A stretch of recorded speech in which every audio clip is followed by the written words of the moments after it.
Hey guys, and welcome back.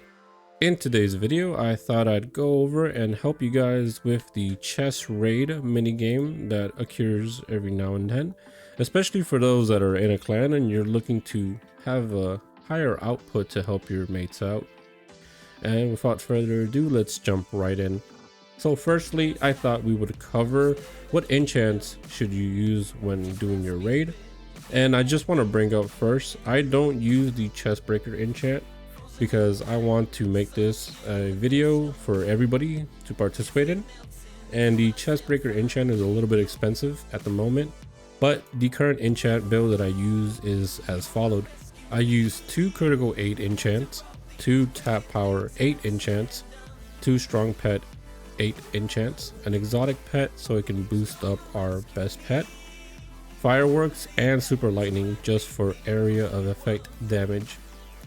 So guys, unless you're level 21 in your ranks, you probably won't be able to put all of these enchants on, but at the very least you guys should be able to unlock at least 5 slots.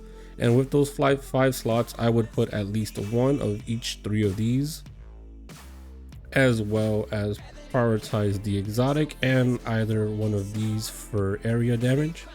Now, as far as boosts go, make sure that you're running all of the fruits that you can, your squeaky toys, your toy balls, your toy bones, as well as your holiday items that pertain to the Christmas cookies, the peppermint candy, and the hot cocoa. And if you can't get your hands on these, you should be able to find some presents in the plaza that you should be able to buy. But if you can't use them, no worries, just make sure that you're stocking up on these here at the moment for your buffs. And for potions, obviously use the best potions that you can, being the highest damage tier potion that you can. If you guys don't have tier 50 unlocked, you probably won't be able to consume the tier 9 potions, but you should be able to at least use the damage 7 and or damage 8 potions if you guys have access to those, as well as running a speed potion just so that your pets will be able to move at a quicker rate and be able to access the rooms within the raid as fast as possible. Also know that while you're inside the raid, you do have access to your hoverboard to be able to go into rooms quicker, and just make sure that you're on it whenever the raid starts and whenever the raid timer inside has begun, as you'll be able to move more fastly in through the areas and be able to reach a further zone, provided that your pets do a lot of damage, obviously. So now that we've covered the potions, buffs, and the enchant build, let's jump over to our pets really quick. So yes, even if you don't have Huges, Titanics, but you still use your regular grind pets that you can hatch from the eggs, make sure that you put charms on them. Specifically, if you can't afford the royalty charm, I can't either, so don't worry.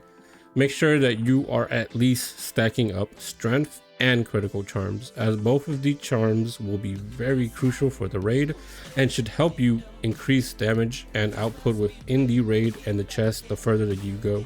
Once you combine all of these aspects into your raid, you should be seeing at the very minimum at least rounds of 40 plus within the raid. And also, just to add as an extra bonus, make sure that you have your auto clicker going on.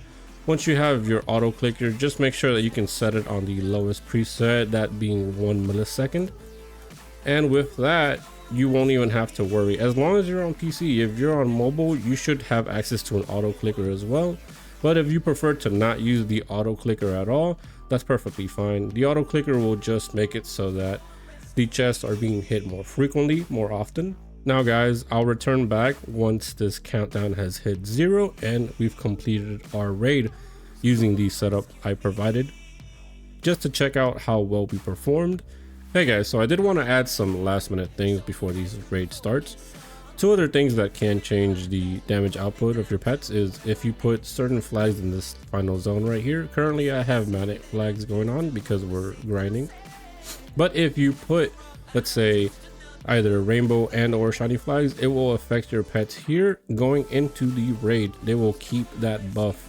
And secondly, I did want to also mention that the higher level your pets are, the better. Currently, my pets only range between level 85 and 92. So the closer you get to 99, the higher output damage that all your pets will do. So if you guys do want to level them up quicker, you could put a charm such as the XP charm that will help them move up faster, but only if you have extreme access to them. If not, don't worry about it. I just want to make this as an overall guide for everyone who plays the game. All right guys, so we'll check back in a little bit just to see how we did. Best of luck to all of you. Alrighty guys, so we're finishing the raid now.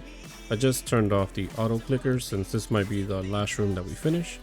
And also I would recommend to anybody who's doing the raid to do it in first person, as you get a clearer picture of everything, and stick to the angles, as it allows you to just hit the entirety of the room and see the entirety of the room as well.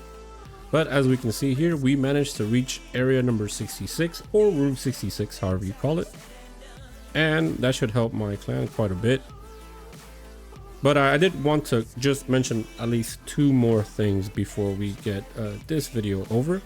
I do also want to mention that I do currently have the max enchants and potions in the mastery section, and for 99 enchants mastery, it does give you a 25% boost to your enchants.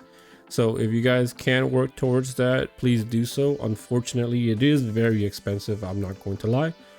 But in the meantime, what you can work towards is try to get 90, as it will power up your enchants by 15%. And that's the first boost that I would recommend you try to push towards. And then obviously work on 99 as you can. And a good way to get just enchants and potions in general is just to grind this last area. Make sure that you have a grind setup.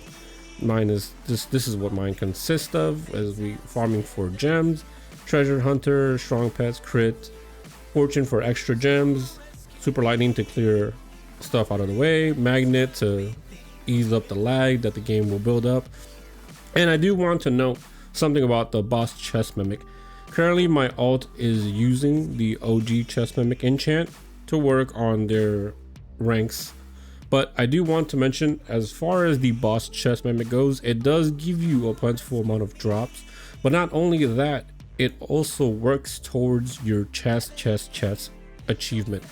And if you guys want a way of getting the chest breaker enchant without having to spend a lot of gems, I would look into getting that boss chest enchant, as it will AFK this achievement for you, especially if you leave your account grinding overnight or while you go to school or work.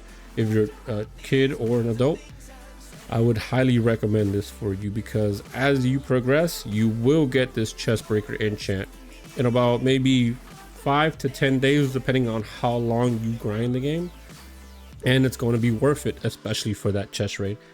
So guys, now that we know how well I did, let me know how all of you did. If you guys liked the setup, if you guys need any other setups for the future that could help you out in the game, and let me know how you did in the chest raid. If you did better than me, please let me know what build you used, and if you used the chest breaker book in your build. Until tomorrow guys, have a good one, and if you haven't yet, please check out last Thursday's giveaway video. I wish you guys all the best of luck and have a good one until next time.